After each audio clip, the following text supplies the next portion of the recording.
Welcome. This is Talking to the Internet. It is my privilege and honor today to have Empathetic Techie, host of Material on Relay FM, host of All About Android on the Twit Network, host to a new podcast called Honestly Tech, and a freelancer featured on Tom's Guide, Lifehacker, Android Police, Reviewed, and a lot of other places on the internet. It is my privilege to have Florence on the show. Florence, thank you so much for being on the show. Hi, thanks for asking me to be on. This is lovely because I'm coming back from maternity leave. And so, and we're all stuck at home right now when we're recording this. So it's really nice to have scheduled talk time with people. Absolutely. And what's better scheduled talk time than telling us your story and helping everybody learn from the best, right? So let's get into it. Talk to us about why you started talking to the internet. So when you asked me this question initially, now are you asking from like the very first point in my life that I knew I wanted to do this? Because I have that story for you. I'm asking from whatever story you want to tell. Okay. Right. So you get to construct your narrative here. Perfect. As early as you want to start. All right. So back in college, and so I've always been a computer person. Sorry, that's a really antiquated term, I think, at this point. But see, that's where I come from. I come from the days of when I was considered a quote-unquote computer person. And when I think of talking to the internet, I think of like the first time that I opened up a LiveJournal. Yeah. Because LiveJournal was how I talked to the internet initially. It was how I told the internet like my feelings in life, my thoughts, my emotions, because I was also a teenager. And so that's all that was on my mind and all that I was very interested in articulating at the time. But then in college, because this actually happened at a LAN party, I was not interested in the game that was being played between the folks at the LAN party. So me and another one of the attendees of this party decided we would go off into a corner with my computer, and we would use our headsets and make a fake little podcast. That's awesome. So it was made the exact same way that I'm doing it now, which is through Audacity. So I recorded it with the exact same software, and we called it Chatotar. It was like this weird name that we came up with. Again, super late night, like 3 a.m. Oh, yeah. There was probably a little bit of alcohol involved. This was college. But not to the point where we weren't, it was just, we felt loose and friendly. And so we just kind of like got into this conversation. And I think we ended up talking just like about video games at the time because I was studying journalism, and I was like, I wanted to write for PC Gamer, which I eventually did. And so all this, just kind of like informed the conversation that was happening. And I'm still to this day trying to find out what I did with that audio file. I was going to say, did you post it anywhere? Because that would be amazing. What I had done was I posted it to one of those file sharing services back in the day where you could have a link for up to 50 people to download it, and then it just kind of disappears. It's on a hard drive somewhere in my house. So do you remember the conversation? Like, do you remember any of it, all of it? Vaguely. I should ask my friend. We're still in contact, so I should ask them if they remember. I do vaguely remember we were talking about Nintendo of some sort, which is a topic that we still talk about to this day. So That's awesome. That's awesome. So, okay, so you're in college. You make your first podcast, right? Congratulations. One and only. Yes, your first one. And like, how did you roll into? I'm assuming you got your journalism degree. How did you roll into writing and talking online? Well, back when I started in this industry, I was writing for magazines, and podcasting was just this thing that if you had the time and the friends who wanted to do it, you could do it. It wasn't monetized the way it is now. It wasn't the industry that it is now. And I think it's just because I studied journalism and because I've always been a quote unquote computer person, I've always just looked for ways to interact using these mediums. And so when magazines started kind of falling out of the sky, one by one. They were just shuttering publications. It was getting harder and harder to find a job. I became more of an online person. Sorry again with this vernacular. I'm just referring to terminology that's been used in my life. So I became more of an online editor, I guess, online writer, and then gradually just kind of shifted into all the mediums that go with that, because it's not just writing online. The thing is, the internet enables you to do all of these things, to publish audio, to publish video, to publish text, to publish code that, you know, you want people to interact with, to do all sorts of things. And I just have always been really attracted to that. And, you know, as the industry looked to evolve, it looked to those different mediums as well. And it just seemed organic. Okay, so I want to pick on you. Like you said, you've always been attracted to it. Why? There. I mean, there are people who want to do these things, but they could care less about like getting it out there. You know, it's like I just want to do the thing to learn the thing because, you know, I'm a computer nerd. Like I just really want to know. Why take that extra step to communicate to an audience or to tell a story or to share a manual or whatever it is you're doing, right? Like, or a guide. I guess a user guide would be better. But it's like, why? Like, what is it about your personality that makes you want to take that extra step? I think I appreciate that you framed it as my personality, because the answer to most of this question would be I'm not quite sure without maybe sitting in a therapist's office. yeah. We all need like that. analyzing, why is it that I wanted to like put my life on the internet? Because that's really what happened when I was a kid on the internet, was that I really wanted to connect with people this way. I think part of it has to do with the fact that I was a very sheltered child. My parents come from a very, very volatile political situation. They come from what was known as communism. Okay. in Eastern Europe, and because of that, I didn't have the normal like social life that maybe some American kids grew up having, just to say. And that makes sense.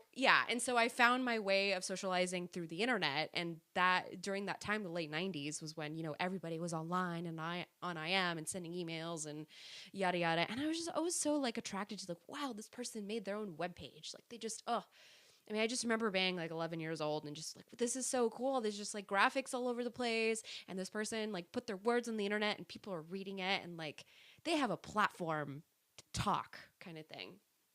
And I think that always carried me through my life. And then when I went to study journalism, the department that I was in wasn't really doing that just yet. And so I think the reason I was attracted to that as a major is because it was a part of what I was attracted to doing online. And it just worked out that the way the world was shifting kind of mirrored those two things for me. And the thing is I do feel very much that this is a creative medium.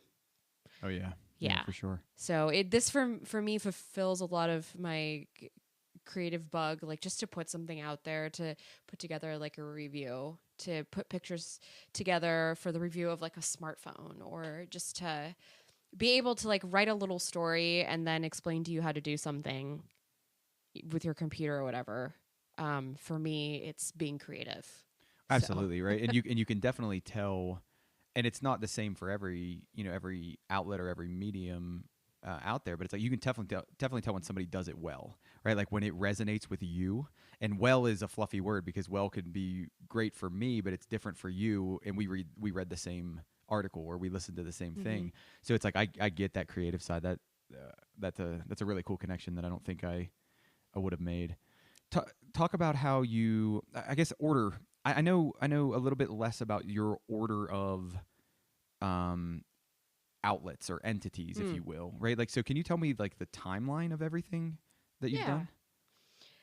Yes. So I will do my best. Let's see. I'm going completely off the top of my head. So basically, I started podcasting when I was working at Mac Life magazine.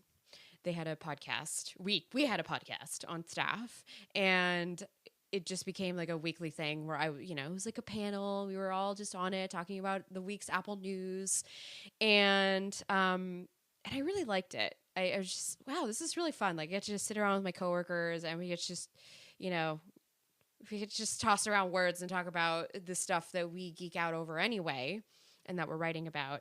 And then from there, I kind of floated around a couple different publications. So I went to Ars Technica. I don't recall. I think I did 1 or 2 podcast episodes there. But then it wasn't until I went to PC World and I was working for IDG and the different publications there that I started to really get involved. So back then, if I'm not mistaken, and I hope I get the particulars of this correct, but I believe Clockwise, I can't remember if it was part of the Relay FM network back then or not. So it started as not part of the Relay network, Yes. and then it shifted over. So you're probably in the era when it wasn't part of Relay yet. Yes, and then I remember Jason Snell calling me on. He said, "Do you want to come on Clockwise?" And I said, "Yeah, absolutely. I'd love to." And we had a little podcasting studio at IDG, which was really cool. To just like they made this little room for us with like padding and computers and all the requisite microphones and mixers that we needed to sort of get this done. And it was to encourage us to appear on other podcasts as well, because you wanted to get the word out about your publication and the work that you're doing. And so after Jason Snell left, I was using that room a lot for Twit. And All About Android had sort of they had asked me to come on because it was year 2 into doing the Android beat, just like writing a lot about Android phones, what was going on with Google and the platform. And they liked me. So they had I believe Gina Trapani had just left. Okay. I was wondering who was hosting then. Yeah, Gina Trapani had just left, and they were quietly looking for a replacement. I think they were sussing people out. Well, they just did another round of that, didn't they? I mean, they just did another round of that with Micah and Ant, where they kind of like pre-interviewed them, and then, oh, by the way, you want to come on the network and start hosting? Yeah, exactly. The difference is I already lived here. Yeah, exactly. They had to move out here. You were cheaper. Yeah, so they asked me to be on, and I had asked my boss's permission at the time, and I said, can I take off early on Tuesday nights so I can do this show? And by the way, they're going to pay me, which I hope it's okay. They're not like totally competing with Yes. They're a totally different entity. And my boss said, yeah, that's fine. It's good for us if you're on a show. Yeah, absolutely. And so that started. And because of just the friendship I have with Jason Howell and Ron Richards, that just really gave me a lot of confidence to feel like this is really fun and I really like doing this and I want to keep doing it. And so kind of just kept doing All About Android. And then I worked at Android Central after I had left IDG, and I was there for a little less than a year. And then when I had left to go freelance, that was when I was approached by Russell Ivanovich about hosting material. Okay.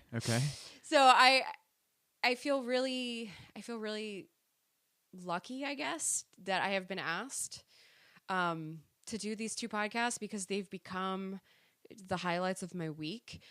I've been doing material for 2 years now with Andy and Notco, and Andy and I have become really close.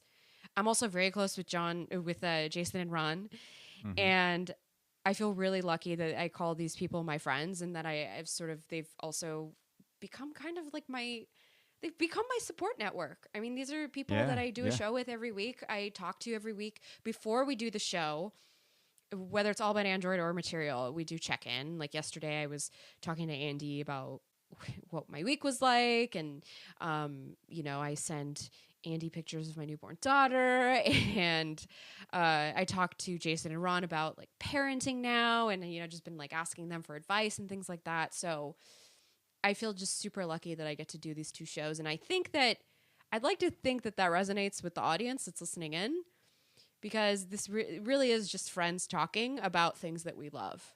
Andy and I, we're both journalists, so we love to analyze things the same way. We love to look at things the same way. And we're both huge Google users. and have been a part of this platform for so long that we have so much to say from that perspective. And then on All About Android, because I kind of think of All About Android as kind of a play show a little bit. I mean, we definitely have like big interviews with, staff from Google and with developers on the scene, but it's very casual. Yeah. The conversations that we have. And so I get to see it as a way to just totally teeny bopper over Android the way that I would have when I was a young quote unquote computer person before I was doing this for a living. Well, yeah. And from a completely, third party perspective, I think that's I don't know if I'd have gotten there on my own, but it's like when I think about the shows that I listen to, that's a common thread where it's a group of people having a conversation. You can tell that these people really like each other, really appreciate each other, really have fun. And then, oh, by the way, they're very knowledgeable and they're experts in what they're talking about. And oh, by the way, they're goofing around and having fun, and they're really experts in what, it's that blend of, it's not heavy-handed, right? Because when the show is heavy-handed and they're just trying to spit as many facts at you as they can. And then when it's just completely off the rails and it's goofy and you're not going to get anywhere productive. But it's like this combination of the two. I think that you do that really well in multiple venues. So that's cool. Like that's a really, really interesting thing. I think I feel that same way about like my favorite podcasts to listen to. I know we're talking about me, but one of my favorite podcasts is called The Blaze with Lizzie and Kat. It's a 90210 recap podcast. Okay. And 90210 is like my favorite. I mean, my fandom goes...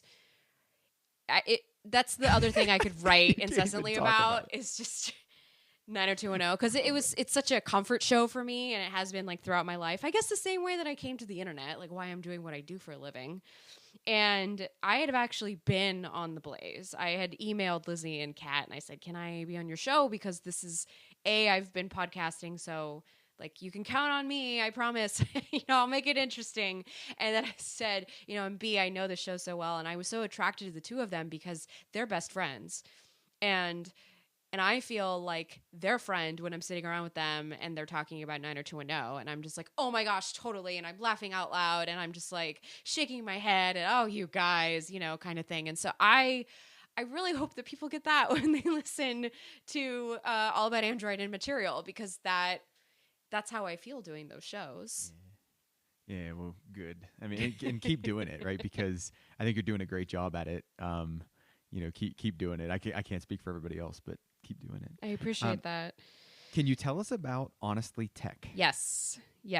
I'm really happy you're asking me about it because I just had a newborn 9 weeks ago. Okay, that's good, because I was like, should I ask her about it? Or is it one of those things that's like, oh, we'll just sweep that under the rug and not even worry about it? Okay, so tell me about it. I would like to tell the story behind it, because for me, so what happened was when I went freelance, at that point in my life, I was not happy with the work that I was doing. I didn't feel like it was aligning with what I wanted to do or the audience that I wanted to reach. And so I had gone freelance to sort of recalibrate my work life and find my proverbial North Star and figure out. So I took time to figure it out. There was a lot of tripping. There's a lot of writing that I said, I don't think I actually want to do this kind of writing. There was a lot of, I don't think I actually want to do these kind of projects. A lot of starts and stops. And so last year, in around this time, I actually went to Palm Springs with one of my very best friends. And she's an illustrator, and she came up doing illustration through Instagram communities. So she's really into Instagram communities, is how she was talking to the internet kind of thing. And I was on like this other realm, and she asked me, she said, I really want to take this business online and just like make it bigger. Do you want to go to this women's entrepreneurial summit with me for a week? She's like, it's an excuse to go to Palm Springs. And I said, heck yeah. Like, when am I going to be able to do this? Like, I'm freelancing. I don't have to be at work. So let's take 8 days in Palm Springs. Why the heck not? So I signed up for this summit called Alt Summit. It stands for Altitude Summit, and it's as I described, a women's entrepreneurial conference. And now the conference isn't really about podcasting. It wasn't really totally the realm that I come from. It was partially around how to market whatever you're doing. But the reason I was attracted to it is because it was just all women clustered together and talking about having businesses while just being women in the world. And that was something that really resonated with me because I was having trouble sort of finding my footing in a male dominated industry. And I just really wanted I wanted to learn from these women because I wanted to try and marry the Instagram aesthetic, the Instagram world with like what we're doing with tech journalism, because I would get so frustrated not being able to resonate, like have my work resonate with my friends. I was writing to this very niche audience. I was talking to this very niche audience, and I love that audience, and we still talk. But how can I expand my community to include my, quote unquote, my friends and their friends to kind of come into the fold and talk? Because there's this idea that there's always been, it's like the gamer girl, quote unquote. Like you have to, be this certain, you have to do this certain amount of gaming and like, be into these sorts of things to like be considered a gamer. And I kind of saw that with tech and the women in my life. Like they felt like they had to be this sort of techie and had to have this level of expertise and had to be using these things. And they had to be like me, using all this jargon and such to be considered a part of this world. And I was getting frustrated. I'm like, you have an iPhone, you have an iPad, you have a MacBook, you have all of this tech that you're using in your life to drive you. You have the system in your car that you use, to control the radio and all this. Like these are all little tech things in your life that society is telling you doesn't, make you valid. Yeah. So the whole point that we had gone to Palm Springs is I was working on this idea. I took the week off to get inspired and be in it. I mean, I love the desert. The desert's always been a place for me. If I were born in any other era, I probably would have been an LA hippie. So I like to pretend. I like to go to Palm Springs and pretend. It's fun to pretend. I have a Tupperware full of like outfits that fit there, like, leopard print pants and all that. So that's what we were doing down there, and that's where I came up with the idea, and I'm still working on it in the terms of the wheels are still spinning in my head, but it's just the car isn't going anywhere, just to take that metaphor a step further. Yeah. Because I had a baby. I got pregnant last year, totally unexpectedly, and I had to kind of shift my focus to what was going on with my body. Like I had to kind of give in. My body needed me to rest and needed me to just kind of focus on incubating this baby. And then I had the baby, and now we're just kind of figuring out our new normal. Yes. With her in tow. Yes. And that I knew I was going to come back to this as soon as, I kind of felt like I could. So now I'm just trying to get the wheel started up again. I have like episodes I'm sitting on. Yeah. And I need to just sit down and do them. And I don't know. It's just. So what is your, and you may not want to talk about this, and that's fine, but it's like, what's your motivation for, has it changed? I guess that's what I'm curious about, is from a creative side, or is it just a matter of getting the wheels back moving again? I'm going to be totally honest and transparent. It's totally imposter syndrome. That's like, it is interesting how it like lives within you and it just like rears its head. And I think being thrust into parenthood kind of compounds it, because now you're asking yourself, like, am I enough for this baby? I told you I would be totally transparent. Yeah. No. And I get what you're saying. Yes. And that also extends to the work that I do and my creative projects. Like that also extends there. So I'm dealing with a lot right now, and I want to be open about it because I feel like that's a type of vulnerability that people can relate to, because we are all, and also like, I mean, we're talking during the age of coronavirus, so which is just added to the anxiety of every day. Yeah. I appreciate you saying that because it's like you launched a new thing, right? So there's already the original, like, is anyone going to care? Mm-hmm. Like, and that, I mean, that's heavy enough as it is.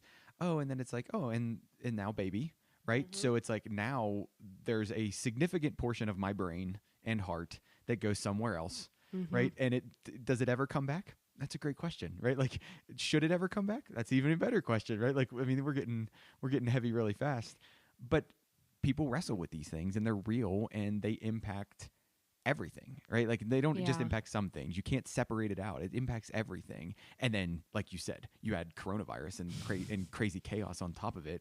You didn't need the icing on the cake, but you got it Yeah. anyhow. Well, and it is tough right now because it's like, well, I would love to interview these women who are just doing extraordinary things, but now like they've had childcare and they've had to become teachers for their children, and everybody is kind of having to deal with their own anxiety around this new normal, and that's sort of. It makes you think. This is where the imposter syndrome comes in. It's like, well, why would my podcast, be anything for them to take their time off? But I think, talking to you about this more, it is making me want to like really get to work on this and hit the ground running because, just because I had my baby doesn't mean that, it stops your creative process. Well, and I agree with you completely. Mm-hmm. Like it makes me want to gently be like, Florence, you need to do this. You need to do this because the other side of it too is, and here's so this, I don't know if this will stay in or not because I don't know if it'll be relevant. But so the thing that I keep thinking about is like everybody's overloaded right now with Mm-hmm.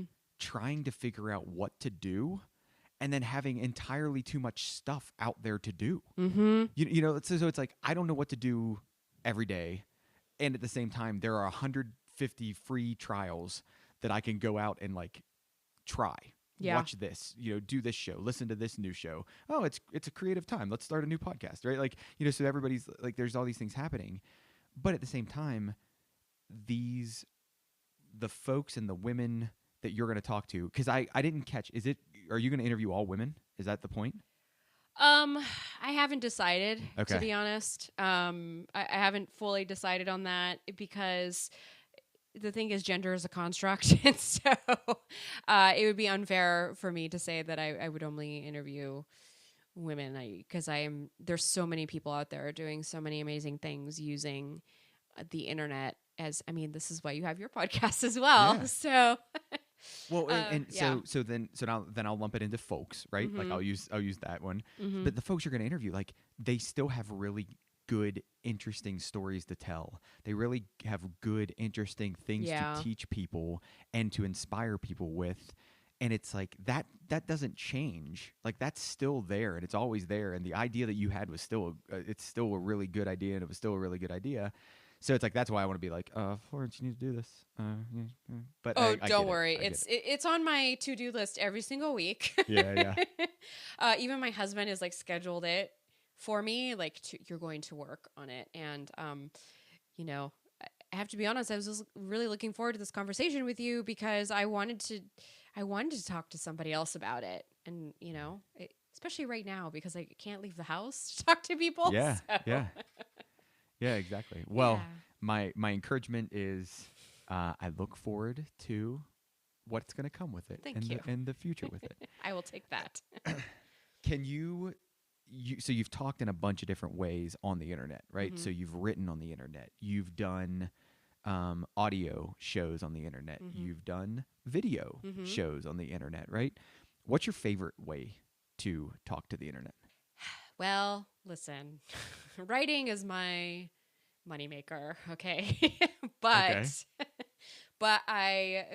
writing is my, primary profession. It's what pays my bills. It's what is on my business card, so to say. It's what's on my LinkedIn profile. But I love podcasting so much. I love audio. I love getting into these conversations with people because I love having conversations. And when you're writing as a individual, you have to create a narrative around it to make it interesting to other people. And sometimes that places a lot of pressure, if that makes sense. Because you have to create this whole narrative, and it's a lot I feel like the narrative can sometimes be more fluid, although that's not necessarily true, because if you talk to an audio engineer or an editor, I'm sure they would tell me like, no, Flo, remember, like you have to edit parts and make it fluid and make it dynamic enough that somebody wants to kind of continue listening. Because I've listened to podcasts that have like rambled Oh yeah, in the honest to God way of rambling, and I'm just like, I can't do this anymore. I'm interested I in the agree. subject matter, but the person that is doing this is not connecting with me. Like I just feel like I'm being talked at, not talked with, kind of thing. Yeah, totally. And one of the things that's interesting to me is, so I interviewed Shelley Brisbane, right? And she does conversational style shows, and then she also in I think 2019 did a almost like a more produced one. So it sounds like it's kind of like an NPR style show, right? And she was talking about the narrative aspect of it too, and about how different it is. And like your brain has to think about it differently because you have to do this story arc. So it's like it's really interesting that you bring up the fact that writing tends to have more of that narrative and that story arc. And by the time I start the article, I need to get to a point to finish the article. Whereas conversational style shows, you start out with an outline. Where do they go? It depends, right? Like it all just depends on the day. It depends on how we're feeling that day. It depends on what we want to cover. Yeah, that's interesting. It's all intertwined though, because in the end, it's all journalism. Like all I wanted to do was just document the world, and at the end of the day, it's all the same thing. It's all documentation. It's just the way it's done and the way it's presented to people. Because you got to make it somewhat. I mean, look, I'm not sitting around reading medical journals for a reason. They're really dense. Yes. They're full of a lot of jargon. And there's a reason people get paid to parse those things for you and make them nice and frilly and tell you all the scary parts and the great parts. So tell me about, you've been part of networks, Yeah. right? And then you went and launched a show kind of solo. Your writing has been part of publications, but you've done the freelance side, right? So you're kind of solo within this big part. What's interesting about doing independent work versus doing work as part of a bigger network?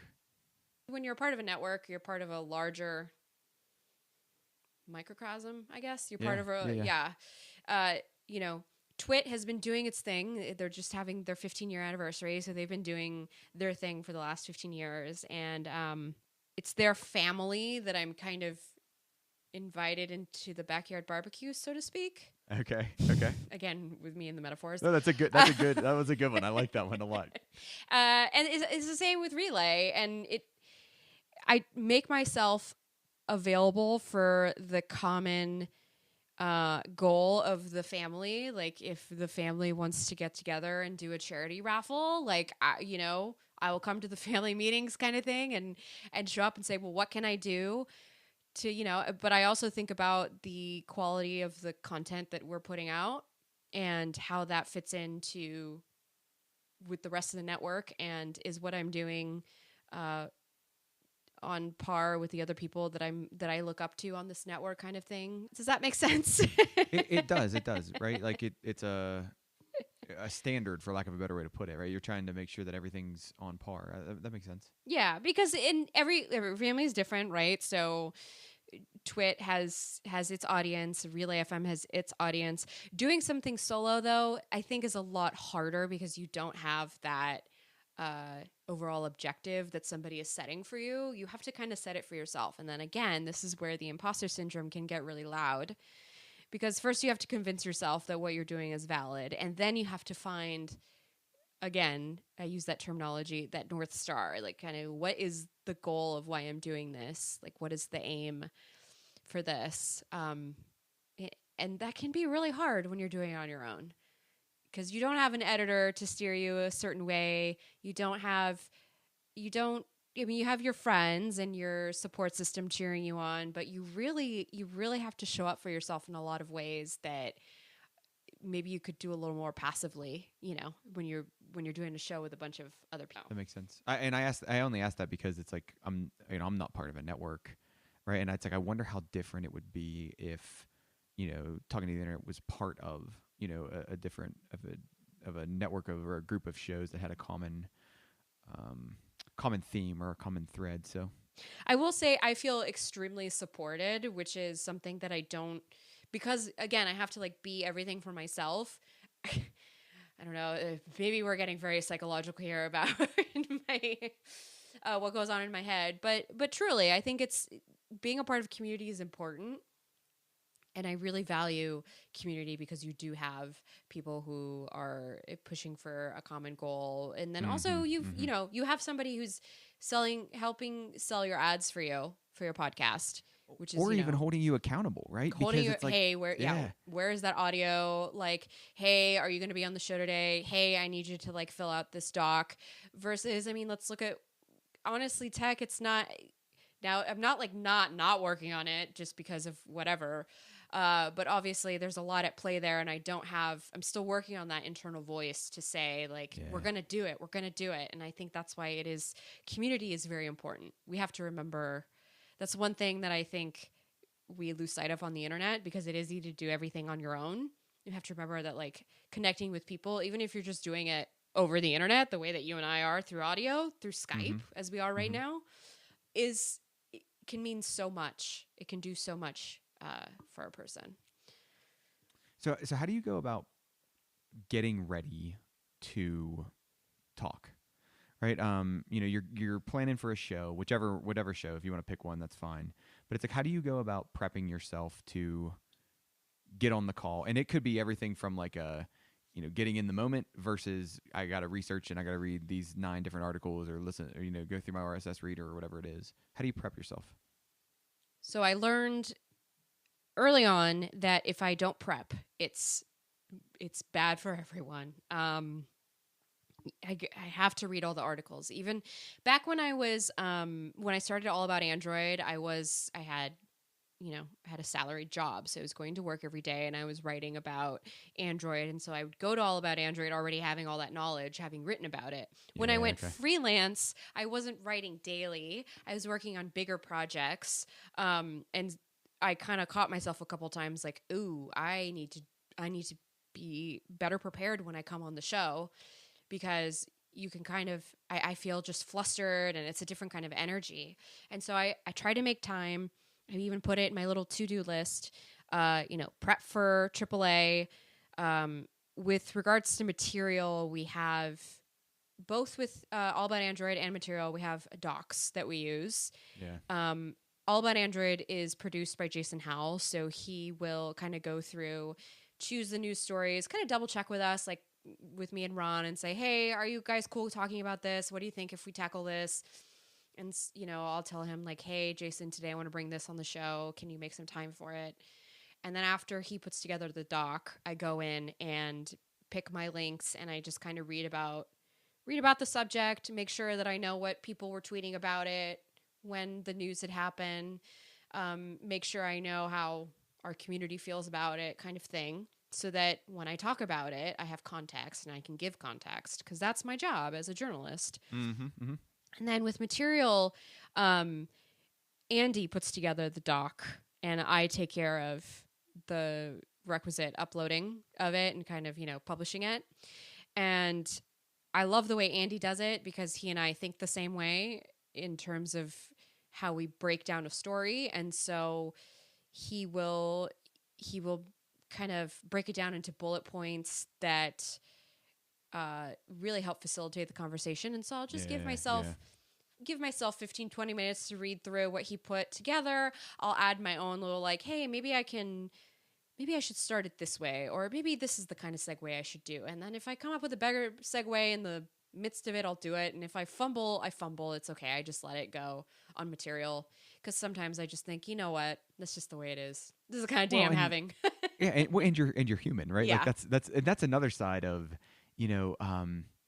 it gets me about like overproduced shows. Is like they don't feel like they're human. It's like no. Like people make mistakes. Like they say funny things. They say silly things. Or they That's Google totally the subject fine. in the middle of talking about it. Wait, what does that word mean? Yeah, I do that on Material. I'm just like, hold on, everybody. I'm typing this in right now, looking it up. Oh, okay, got it. Because I'm at my computer. We're doing this. You're here with me at my desk. So okay, so you've done a lot of this, right? What is a highlight? Like if you're thinking back through all of the times, you've put content out there on the internet, what's one of the highlights that you've had? I think with All About Android, the biggest highlight for me has been the Google I/O shows that we were doing, where we would interview developers on the Android team. So the VPs, the C-suite of folks who are doing doing the big things for the Android operating system, and being able to sit down with them at Google HQ and do that and have it resonate with people it just made me so happy to be able to do that and to bring context to a conference that is very Google I/O is one of those developers conferences that it's very big, but you can only go to it if you have the money, you have the ability, exactly. You get invited, that kind of thing. And so I love to be able to do that. I just think overall the highlight has been having the friendships that I do with my hosts. It's they're just really, they're major people in my life, and I'm super thankful to have them, to be the ability to work with these people, All right. So if you're starting over, right? So we hit a highlight, right? If you're starting over in all of this, what's one thing that you're like, wow, I should definitely do this, or make a left turn here when I made a right turn there before? That's a tough question. It is. It really is. And this isn't even the unlightning round. Wait till you get to the unlightning round. You know what? I think I would have started honestly tech a lot earlier than I did. See? Yeah. That's a great answer. I should have. I think I should have started it right at the beginning of my second trimester, but I was really scared because we were moving and I was pregnant, and I was just, I don't have time for this. But I should have started it when I had the idea last year. But I think that scaredness kind of held me back a little bit. So maybe that's the thing is. Yeah. Yeah. No, that's a good one. That's Yeah. a really good one. Mm-hmm. Okay, so if I come to you and I say, Florence, is it Flo? Is it okay if I call you Flo? It's Can I okay if you Flo? call me Florence, yeah. Okay. Or Flo, yeah. Okay. So I want to start a show. I want to start talking to the internet, whether it's video or YouTube or Instagram or whatever it is. What do I do? How do I start? Like, what's the first thing you would do?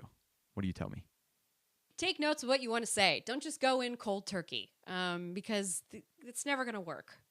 I used to do that all the time, where I would just jump into an article and just start writing it, and my editors would just send it back to me and say this is unfocused, because you can't just you can't just talk to the internet. I mean, you can, but sometimes it doesn't elicit the results that you want, and sometimes it doesn't resonate with people. So that's why you have to kind of think a little bit before you go out there. I know the internet is also a place where we socialize. And in those instances, in those private interactions, it's totally fine to be off the cuff and off the top of your head. But if you're doing an Instagram live, I see celebrities do this. Well, or even just influencers, I guess. They'll get on Instagram live, for instance, they'll just come on in the middle in the midst of something going on, and it's just this chaotic energy that you're going into as a viewer or a listener. And I don't think that is, I just feel like that's not constructive for the person making the content and the person consuming the content. You're basically bringing somebody into a really heightened environment, and I think it's better, unless it's something funny, unless it's something here's the puppy on a skateboard. Yeah, intentionally improv-y, or it's meant to be off the cuff. Yeah, I agree. Versus this is happening and I need to just rant about it and talk about why this is upsetting and why this is just bad for society. Maybe it is bad for society. Maybe it is upsetting, but let's take a that narrative is really important for everything. All I can think about is award shows or weddings, right? When somebody pulls out the thing that they're going to read for their thank you, and then they throw it away, right? Or they pull Oh out my the thing they're going to gosh. read, and then they throw it away, and everybody goes, right? It's like that's exactly what you're describing here. Is make a plan, stick to the plan, right? You don't have to read it word for word, but stick to the plan. And I've heard that from a lot of different people too, right? As I've talked to more and more people on this show, even it feels like it's just 4 people talking or 3 people talking. Oh my goodness, there is so much planning that goes behind those 3 people talking, and they've worked on it so long that they understand you're giving me a cue right now, even though we're on Skype or whatever we're doing and I can't see you. You're giving me a cue right now that you want me to take this into a different place. And like there's so much of that planning that goes into it. So that's a really, really good one for newbies. Yeah. As they get into things. And by the way, it was something I learned at that entrepreneurial summit because they were teaching us how to, up our social media game. And so I learned from the Instagram influencers that there's a lot of stuff. There's a lot of parallels between the journalism that I'm doing and the kind of content you put out on social media, even if it is like marketing content. Mm-hmm. All right, so let's do it. Let's get to the unlightning round. Here we go. So just to remind everyone, Flo does not know these questions. No idea. These are absolutely brand new. And away we go. What is your favorite content on the internet? Oh man, this is the lightning round. What is my favorite content? No. This is the unlightning round. It started as the lightning round, and nobody could do it fast, so I changed it to the unlightning round, and now you have all the time in the world. So, what is your favorite content on the internet? Now, are you asking specifically a profile, like a person, or are you asking in general? No, and you're cheating, but I'll give you the next one. Sorry. The next one, your next one is your favorite personality on the internet. Okay. Let me go back. Let me start in that last question you gave me, because I don't want to cheat, and I apologize to all future people on this show because I did not mean to do the spoiler. You're good. Okay. So favorite content on the internet. Yes, favorite content. Content. My favorite continent. It's the one I live in. I like Antarctica. I would love to go to Antarctica. By the way, that's like one of my life's goals. So I love the Instagram stories that are truly stories, not just like here's my day. I mean, obviously, I have a lot of friends that I check in with their cute babies and their cute puppies and their cute kitties and just their cool lives. Okay. But I'm talking about the people who use Instagram to teach me something, who put together a story. Sometimes they'll use Instagram for like the conversation. And I think that's because that appeals to my podcast brain and that appeals to my journalism brain. Like my favorite kind of content is stuff that, that teaches me something in a really relatable manner. And so that could be, I guess that could be words, or it could be audio, or it could be pictures. Just, no, that's great. Give me something that I can learn. And to add to that, one of my favorite content. Well, actually, I'm going to let you ask the question because this is the unlightning round. So what I want to dig into here is, can you think of an example? Like, so I'm thinking about our listeners who are like, oh, what would that look like? An Instagram story that's packaged in that way. Like, can you give us somebody that does that well? Yes. Erica Hart, spelled ERICKA, HART, for those who might want to Google them. Erica Hart is a sex educator, and they teach a lot about just racial justice, just how to be a better person in the world. A lot about just, I learned so much from them and their partner on a daily basis, just watching their Instagram stories, and I'm really thankful for some of the content that they've put out together, because there's a lot of stuff in there that I probably would have not learned just from my own community because of how sometimes insulated I can be. So, yeah. Okay, good. All right, so let's go to the next one. Mm-hmm. Overall, favorite personality on the internet? My favorite personality. Wow. This is a hard one. This is such a hard question. There's so many Yes. people that I'm just enamored with on the internet. And right now you're thinking like, well, if I say this person, but I don't say this person, but I say this person, but I don't. No. Just who? I'm going to tell you that you have to listen to, like the first person you sit down on the couch and watch, or listen to, or read. Who is it? Dear Prudence. I'm super serious. They changed their name. He changed his name. Daniel. He got married. Daniel Lavery, I believe, is his name now. Okay. Used to be Daniel Mallory Ortberg, but they got married. And I read Dear Prudence. I listen to the podcast. I read it every single day, and it's just, I learn a lot. Again, that's one of those columns where I like learn a lot about like how to be a parent, how to be a person in the world, you know, how to talk to a friend about like a hard thing, that kind of thing. And I love it. Perfect. Yeah. Perfect. A creator, a show, or content that you would consider to be on the rise.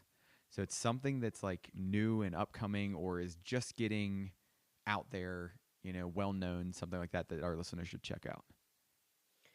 Okay. I'm gonna the first person that came to the top of my head, her name's Mint Lodica. Mint Lodica, for those who want to Google her. She is a keyboard person. So one of the communities I'm like kind of getting into is mechanical keyboards, because it's just like this beautiful hobby that I've like taken on. It appeals to the crafting side of me. It's also just like a really creative thing. And I use a keyboard for my work, right? For everything I do at the computer. And so I really like Mint Lodica. She's been putting out like different keycaps, sets of keycaps, and she's been working with the Key Company to put out like new boards and new sets and things like that. And I'm really attracted to her aesthetic. Like her aesthetic has just been really inspiring for me. It's just like, these are cool. Yeah, it's just pinks and mints and yellows and just like these pastel-y colors. And it's just her and another person named, I don't actually know their names, I only know them by their handle, Sailor HG. They are coming up with this bomber jacket that says like Cute Keyboard Club on the back. And I just love this idea of getting super girly, and like this is something that is not usually heralded. And I love kind of following them on social media, and I check in every day and I'm like, ooh, this is like an inspiring image that they posted. And oh, look, there's Mint Lodica's cute little Shiba. And you know, it's really nice. It's a really nice part of checking into the internet. So awesome. Okay. And expensive. All right. So yeah, I've heard that from many people that, you know, this keyboard craze can get a little pricey. All my money is going to the baby. This is what I said I would give myself this year. So. Yes, which is good. That's a good thing that you did that. All right. You're only allowed to listen, watch, read one thing. I put you on an island and I tell you that you're only allowed this one thing, like form of content. You can have all of it within that form, right? So it's like the best I can give you is like a season of, or a show. You choose a TV show. You can have all the seasons of that show, but that's the only thing you can listen to, watch, read, whatever it is. What are you picking? This is a no-brainer. 90210, the original Beverly Hills 90210. You did foreshadow that. Yeah. I should have known. I wasn't even thinking. It's okay. I'm sorry to give you this answer because I realize this doesn't like give people new podcasts to listen to or anything like that. No. But it is, again, it was a huge comfort for me. And like even in the delivery room, I was watching the episode where Andrea is scarily giving birth. But you know, it was an episode arc for me to tune into that was related to what I was going through. So I would be happy to be on a deserted island with all 10 seasons of the show, even seasons 8 and 9 and 10, which are like the worst seasons. But yes. Awesome. All right. This is the last one. As the Android expert, please help me answer a fundamental question. Why would I ever choose Android over iPhone, the Apple ecosystem? Like, help me understand. it's all relative, man. It's up to you, man, and your feelings and how you feel. No, I'm so glad you're being so pedantic about it. Like, this makes me so happy. I just love the Android platform. The thing that attracted to me was how malleable it was in the beginning, because it reminded me a lot of like my early Windows PC days, where I could just like change, like customize it to be the way that I want it to be. I just kind of stuck with it, and as I got further and further into the Google ecosystem, I realized like I rely so much on this. So I think the thing for you, the tip I would give you as a professional is, if you're really into the Google ecosystem, then absolutely consider hopping over, because there are a lot of perks that you don't get from being on iOS, even though Google does, obviously it has to appeal to the iPhone using public and the Apple using public, because you can't do that in this day and age unless you're Apple. Then it works for you. Seriously. Please stop sending me iMessages to my friends out there. Like, every time you send me a video, I can't see it very well. It's it's like super the word's escaping me. I have baby brain. Compressed. Yeah. I have no idea what's going on. Yeah. Oh, you're one of those green bubbles. Ugh. I am. Well, Florence, thank you so much for being on the show. Thank you so much for teaching us. Thank you so much for sharing your story with us. Where can people find more about you if they're looking for it? Best place is to go to my website, florenceion.com. That is the Flow feed. I have a fun little column that I've started called Ask Flo, where I kind of just help people with tech, and sometimes I bring those questions to the podcast. Sometimes I bring those questions to the publications that I write for. It just helps me get a gauge of what's going on there. And I also have a Discord community. This was the other thing that maybe I should have mentioned earlier. Where a lot of people, there's a link floating around on my website, but a lot of people join in, and it's actually, we talk every day about Android, about how we're dealing with coronavirus. We talk a lot of Animal Crossing talk right now, and it's just, I love being able to interact with folks this way. So if anybody's interested, come join us. It's a safe space.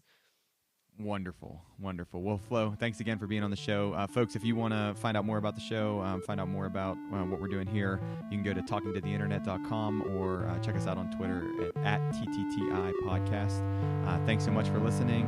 Again, thanks, Flo, for being on the show, and thanks for learning with us. Have a good day. Thank you.